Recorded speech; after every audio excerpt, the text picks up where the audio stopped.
गिबियावनो बयनिसिमबो खुलुमहरनाय थाबाय। आंनि मुङा सुसिला नार्जारी। आं क'क्राझार डिस्ट्रिक्टनि। आङो दायो बेंगलराव दङ। फारसेथिं गेज गेज लकडाउन, गुबुन फारसेथिं सासेया सासेनिफ्राय बेसेबा गोजानाव। फैनो होनब्लाबो फैनो हायाखै, जोनोमगिरि बिफाखौ दिनै नायफैनो हायाखै।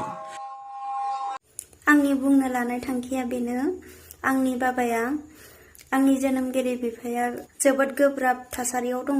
इउरिन नालाया बन्द जानानै दङ।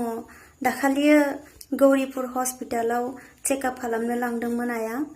बेयाव डक्टरा बुंदों बेखौ अपारेशन खालामबासो बेनि हासुनाया क्लियार जागोन होननानै बुंदों। बेसेबां सहाय बावगोन फालाय गोरिब नखरा दिनै रावनिबो मदद मोनाखै। जानो लोंनो खहाबलिया आय होननो खाथियाव रावबो गैलिया। नंगौ, बड'लेण्ड खौरांनि नायगिरिफोर, नोंथांमोना थारखौनो खोनादों। लकडाउननि थाखाय गंसे गोरिब नखराव खोमसि जोमैया साग्लोबनानै दाबोनो बुस्रांफिनाखै। नाथाय जोंहा राहा गैया जानानै दङ। बे लकडाउननि समाव गोरिबनि फिसा बबेनिफ्राय रां बुथुमनानै जोङो बेमारखौ अपारेशन खालामनो हागोन, बेखौ जों जोबोद दुखु मोननानै दङ। नंगौ, नायगिरि नोंथांमोन, जेथिं नायो बिथिंनो नुयो खोमसिनि लामा। लकडाउननि बे समाव खोमसिनि लामायाव आन्दायनांनाय खाफाल दाखुरा नखरखौ नायगिरि नोंथांमोननो आं सिनायथि होनि। दुखुजों बुंफबनाय बे नखरा जाबाय क'क्राझार जिल्लानि बासबारि ओनसोलनि आथाराख'थाझार पार्ट 3 गामिनि नहा नार्जारीनि नखर।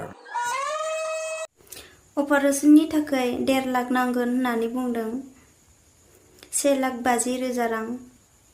दायो जोंहा बेखौ अपारेशन खालामनायनि जेबो राहायानो गैया जानानै दङ। बिनिखायनो आं गुरैयै आरज खालामहरो जे जोंनि BTCनि आरो BTRनि गासै आइ आफा रायजो राजानिसिम अनसुंथाइ मोनगोन होननानै। एसेनोसै रायजोफोर, आंनि गुरैयै खावलायनाय थाबाय नोंसिनिसिम। नहा नार्जारीया दा मोनसे गेदेर बेरामाव नाख्रेब जानानै दङ। बेरामा जाबाय प्रस्टेट'मेगाली। थांखि थुखियै बुङोब्ला हासुदै नालाया बुथेनायनि थाखाय हासुदैया ओंखारग्रा नालाजों गबोआ। पाइप लगायनानैसो हासुदैखौ दिहुनबाय थानो नाङो। खुलुमबाय, नमस्कार आइ आफा रायजो राजा, बिदा फंबाय, बिब' बिनानाव गासैनोबो आङो खुलुमनाय बावहरदों। मानोना आंनि रिकुवेस्ट खालामनायानो बेनो जाबायदि जोंना नखरनि बिफाया थांनाय सनिबारनिफ्राय नै दिनै सनिबारसिम दायो पेसाब बन्द जानानै सिरियास जाना दङ। डाक्टरा बुंनाय बादिब्ला अपारेशन खालामनो नांगोन। गासै 2 लाखसो खरसा जागोन। 3 फिसाज्ला, 1 फिसाजो गोनां नखराव दा नहा नार्जारीनि गावनि बिसिनि अनगायै न'आव रावबो गैया। मानोना नहा नार्जारीनि फिसाफोरा आसामनि बायजोआव खामानि मावनो थाहैजोबदों। दायो आंना फिसाफोर दंमोन दंनायालाय, मानोना दै फिसाला गेदेराबो धिकाजुलियावसो दङ आरो फिसाला गेजेरा अरुणाचलाव दङ आरो सासेया बेंगलरावसो दंहैयो। बेनिफ्राय आरो उन्दैसिन सासे दंबावो, बेबो धिकाजुलियाव दंहैयो। दायो लकडाउननि थाखायनो फैनो हाया। नाथाय लकडाउननि थाखाय न'आव फैफिनना बिफाखौ नायफैनो हायाखै। अनजालि बिसिनि अम्बासि गोसोआ दिनै बेङा बेङा, नागिरसेयावबो गुबुननि हेफाजाब मोनाबो मोना। जिउनि जोबथा बुब्लियाव अनजालि बिसिया बड'लेण्ड खौरांनि नायगिरि नोंथांमोननि हेफाजाब नागिरदों। मानसिया मानसिखौ हेफाजाब खालामाब्ला सोरखौथ' खालामगोन। आरो फिसाजो सासे दङ, बेबो हायार सेकेन्डारि बि फार्स्ट इयार पास जानानै MA फरायनो हास्थायदोंमोन। नाथाय खाफालनि लिरनाय बिदिनो अलखद थाखा फैसा गैया, बेयाव फरायनो हायासै। दायो गथ'आ बेंगलरावसो बिउटि पार्लारावहाय खामानि मावनानै बिदिनो गरसे गरनै फैसा हरोमोन।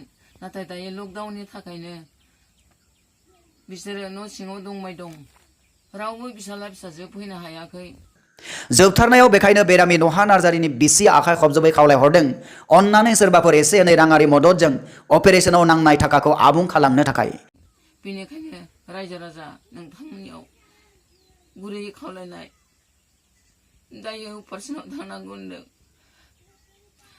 गुवाहाटियावहाय अपारेशनाव थांनांगौब्ला दिनै 1.5 लाख थाखा नांगौ अब्ला दिनै राहा गैलाय नोंथांमोनाव रिकुवेस्ट खालामनाय जाबाय दि अननायजों आंनि न'खरनि थाखाय एबा आंनि बिफानि थाखाय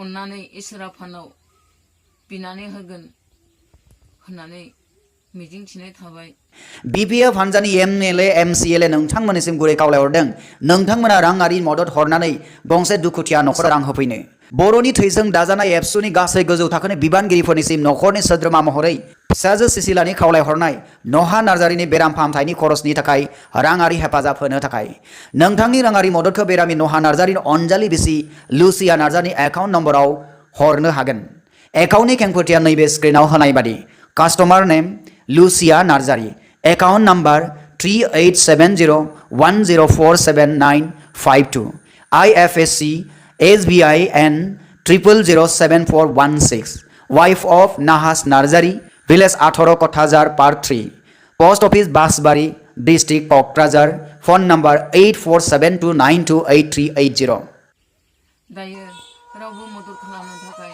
बिसाला बिसाजो फैनो हाया आरो जोंनि दायो गामि गोदान बेयाव रावहाबो गोनां गोथों गैया बयहाबो खस्थ' खालामनानै जानाय आबाद मावनो थाखायबो गायनाय फुनाय हा गैया बेबायदि अबस्थायाव जानानै दङ रायजोफोर अननानै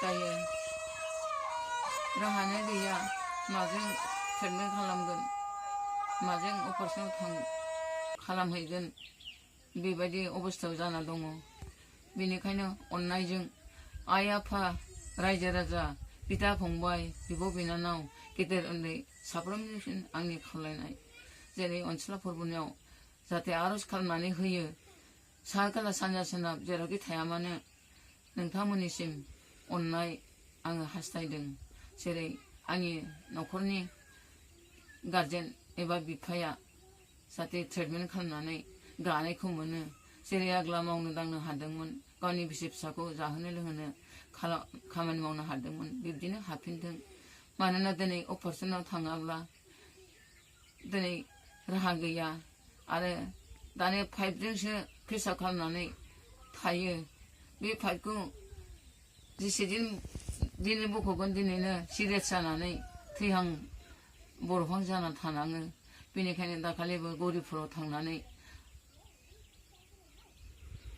पाइपसो सोनानै लायनानै फैनांदों दायो बे पाइपखौबो सोनानै लायबाय थानो थाखाय सम खाबु गैया एम्बुलेन्स गारि बायदिसिना बिहरनो थाखाय गारि भारा होनो हाया दायो जेने जेने बिदिनो खस्थ' खालामनानै दङ आइफोर आफा रायजो राजा नोंथांमोननिसिम आंनि बिनो गुरै खावलायनाय एसेनोसै रायजोफोर आंनि नोंथांमोननिसिम आर'ज खालामनाया गोजोन्थों।